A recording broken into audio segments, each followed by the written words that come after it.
All right, welcome back to Yahoo Finance Live. Miles Udland here in New York. If you just listened to our last segment, we were talking to Michael O'Keefe of Stifel about this idea of when the economy could reopen. And of course, folks following the news will know what the president said a few days ago. He's looking at Easter as a potential reopening of the U.S. economy. Rick Newman joins us now for, Rick, I think a conversation that goes beyond just the obvious health risks of saying pack the churches in 2 weeks' time when we have really no idea who is sick and who is not at this point. But there's some big economic risks here if we kind of bungle the reopening process, as it were, that will inevitably come on the other side of this. Yeah, I think as I'm talking to economists and reading tons of notes from economists, it's becoming clear that a crucial thing to coming out as whole as we can on the other side is getting it right the first time. I mean, we've got one shot to contain this virus. It has already progressed way beyond this sort of simple ability to contain it at the state and city level, as we're seeing in New York and New Orleans, parts of California, and so forth.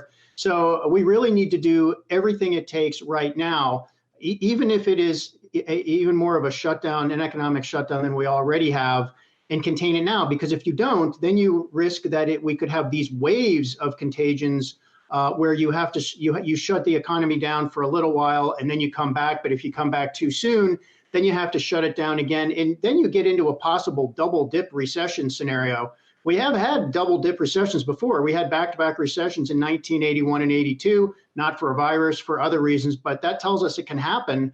So President Trump talking about getting the economy back to business by Easter, which is April 12th, I think that is a non-starter. I think he's bluffing. I think that's basically a talking point.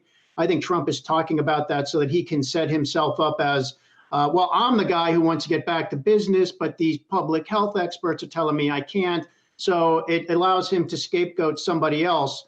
If we really do try to get back to business, if he does try to reopen things on April 12th, I think he's just setting himself up for a recession or a double dip recession that will be with us on Election Day in November. Hey, Rick, do you have any sort of consensus in your mind that makes sense in terms of how long, what we should do, I guess, and how long it should last? I think this goes back to what is not an economic or financial matter. It's the testing.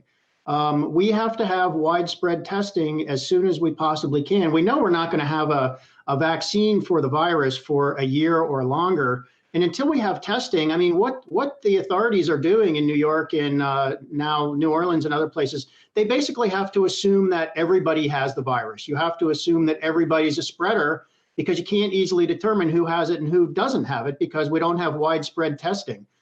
So it's possible to imagine a time in the future where we do have these drive-through testing capabilities, a more mass market testing capability, if you will. And I've heard some, public health experts say we need to be able to test everybody once a week. So if you could get tested once a week, then you would feel comfortable going to work, and you would also know that everybody else in your workspace has been tested and they basically have a clean bill of health. Then you do it again the following week and stuff like that. Until we get to that point, or we get to Trump's miracle cure, which is the virus dies out in warmer weather, we're just stuck with it. I mean, what state or city is going to say, well, we haven't eradicated the virus, so go ahead and reopen the businesses. We're fine if it just starts spreading all over again. None. I don't think it's a blue or red thing. I think no governor or mayor is going to be willing to do that.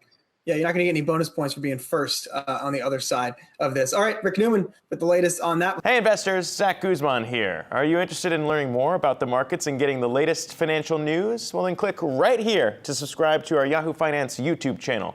Get the latest up-to-the-minute market analysis, big interviews in the world of finance, and information on how to manage your money every day wherever you are.